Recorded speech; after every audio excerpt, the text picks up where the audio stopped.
N'agbanyeghị na ego etinyegoro na mmanụ ụgbọala na-emetụtazi ọnọdụ akụ na ụba na ụdịdị njọ, kọmishọna na-ahụ maka mmanụ ụgbọala na ọnatarachi bụ Barrister Anthony Ifeanya kwuru na ya bụ atụmatụ akpọrọ sọbsidi na mwepụ ewepụrụ ya maka mmanụ ụgbọala bụ nke butere na ihe niile na-agarazi ọnụ n'ala anya bụ Naịjirịa na ọ magburu onwe ya.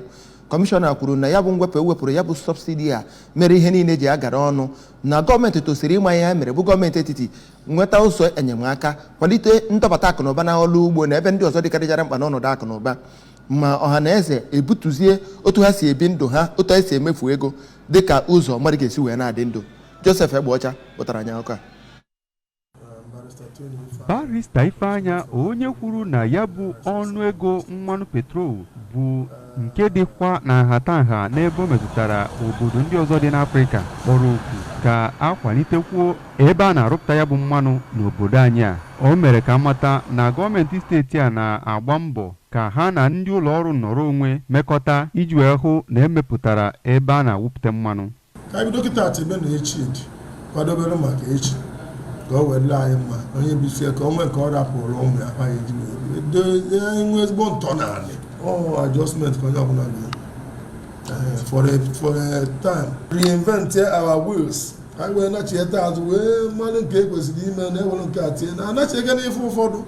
Ka ọ na-atụnye nke ya, onye isi Independent Petroleum Marketers Association nke na-anọchite Enugu, Anambra nakwa Ebonyi steeti Maazị Chinedu Anyaso kọwara na ya bụ mbugo n'elu ego mmanụ petrol bụ maka mbugo nke dọla gbagoro n'elu dịka ọ na-ekwukwa gbasara ebe ndị ahụ a na-emepụta mmanụ na Naịjirịa. O kwuru na a ga-akwalite ha ka ha mee karịa ka ha si eme iji wee hụ na ihe gara nke ọma. Our transport fare about 13,000 to Lagos. But now, from that 13 only to 20,000. To fill like then and now, to fill the tank before with 20,000 to 20,000 bado the tank. But now with 50-something thousand naira before fill the tank of this either Abuja or going to Lagos.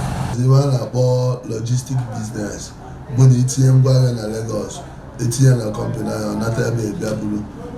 Nwe ibe ịchọ ibu na Lagos ma ya dịka mmanụ ma ibe nni gị ịchọ ise ibute n'ọfịs a ebu na Lagos. Onwezi everything sees. So I na the president of the country ya kpabelo nketa nke echi ka amaka esi wee mee ka ọ dị mma. Na agba 23,000 from to Lagos. But now, that is legal in a use of 2,000, which is 2,000.